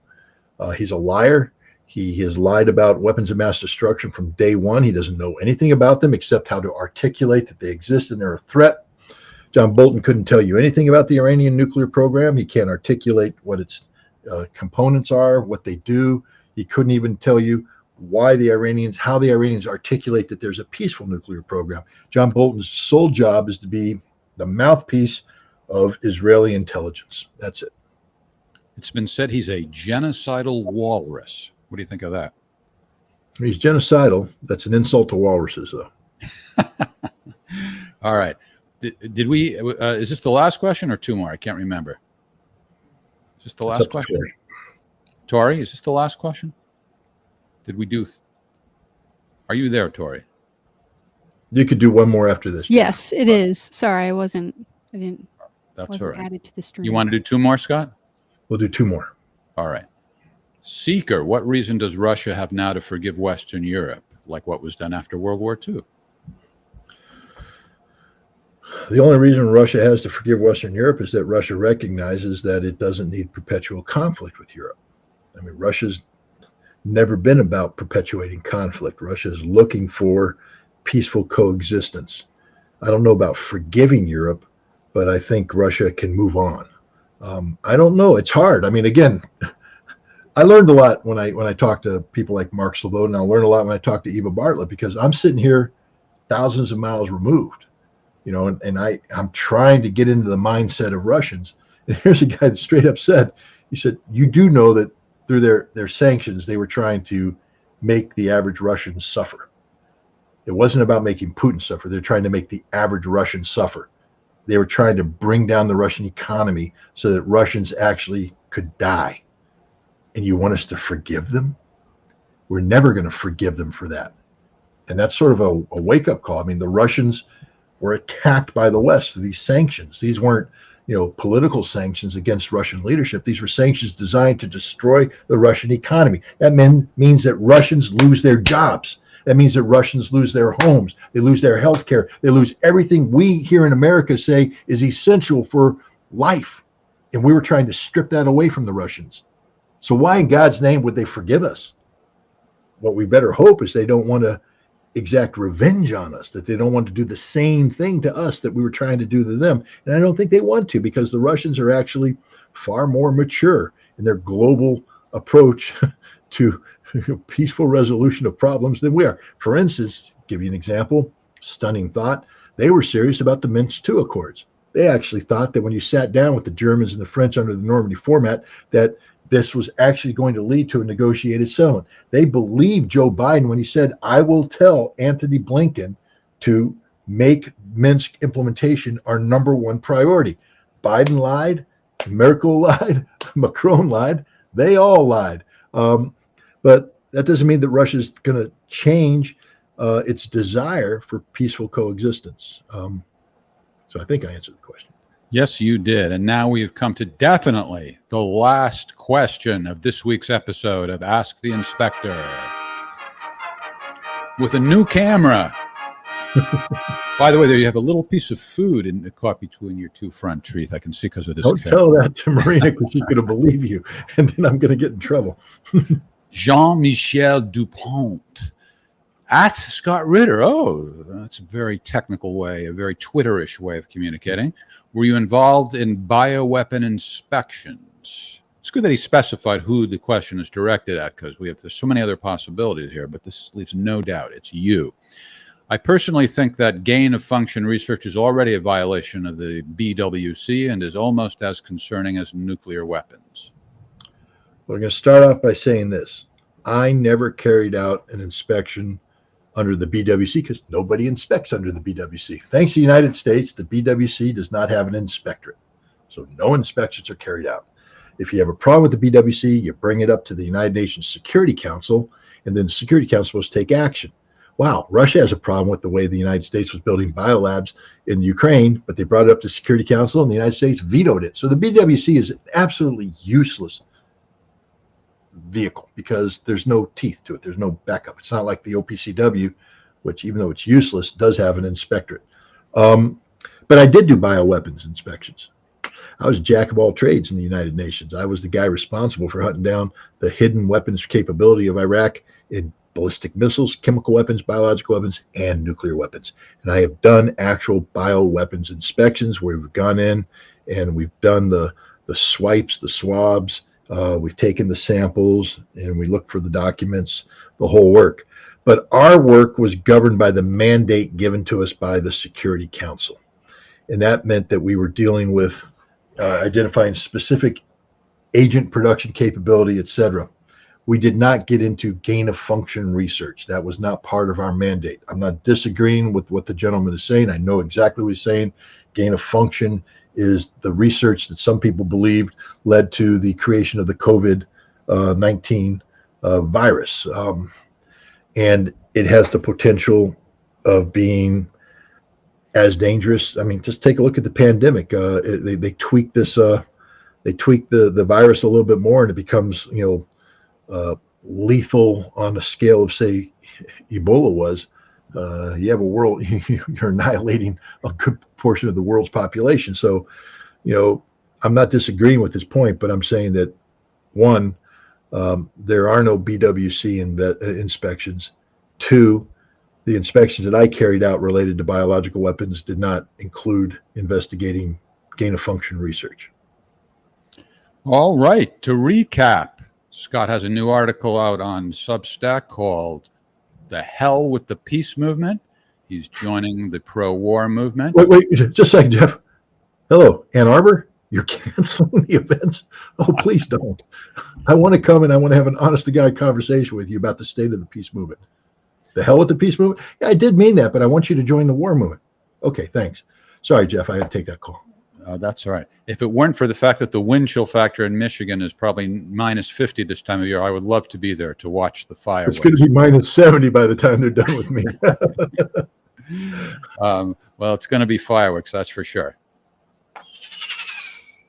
And let's see, what else do we want to say? We want to say that we have... Is that a firework sound effect that you just set off? Yes, that's what... I've got everything here, baby.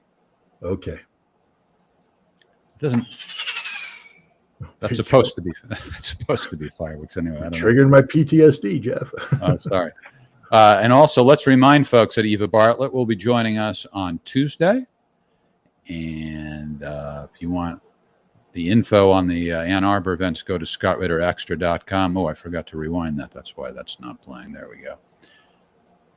And thanks to Tori and Total Workup and our beloved audience. So we'll see you all on Tuesday at noon Pacific time, 3 p.m. Eastern time. Rescue Michigan. Can't wait to see you in Ann Arbor next week, Scott. Is that a good thing? Is that